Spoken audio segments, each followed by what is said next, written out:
রসমালাই রসমালাই, তোমরা যারা আমার নামে গসিপ করছো তোমাদের আমি বালতিও দাম। আমার যে বয়ফ্রেন্ড ছিল আমাকে মারা দিয়েছিল। কিন্তু আমার আম্মু লিটারেলি আমাকে সিকল দিয়ে বাইন্ধা রেখে দেয় বেশ।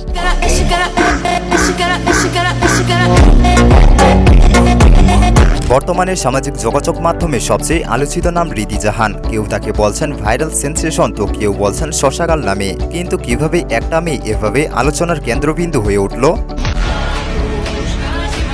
সম্প্রতি ফাঁস হয়েছে রিদি জাহানের একটি গোপন ভিডিও, যা রীতিমতো ঝড় তুলেছে অনলাইন জগতে। সেই ভিডিও ছড়িয়ে পড়তেই মানুষ শুরু করে লিঙ্ক খোঁজাখুঁজি। কিন্তু এই ভিডিওর পেছনের গল্পটা আসলে কি?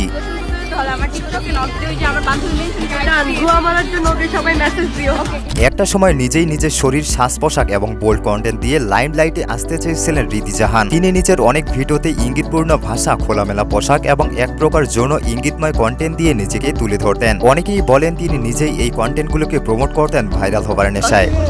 তোমাদের আমি বালতিও দাম দেই না। যে বয়ফ্রেন্ড ছিল আমাকে মারা দিয়েছিল।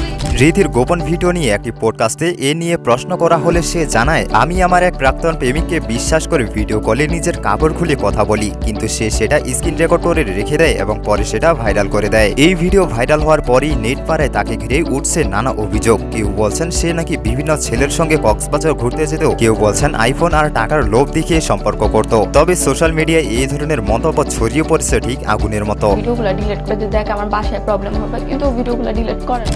এখন সময় এসেছে আমাদের সচেতন হবার। সোশ্যাল মিডিয়ায় কোনো প্রাইভেট কন্টেন্ট ভাইরাল দেখলেই ক্লিক করা কিংবা শেয়ার করা মানেই আমরা সেই অন্যায়ের অংশীদার হচ্ছি। তাই কোনো ভাইরাল লিঙ্ক খুঁজবেন না, শেয়ার করবেন না, বরং একজন মানুষ হিসেবে যথাযথ নিজের দায়িত্ব পালন করার চেষ্টা করবেন। যাকে এত ভালোবাসলে, এত বিশ্বাস করলে, সে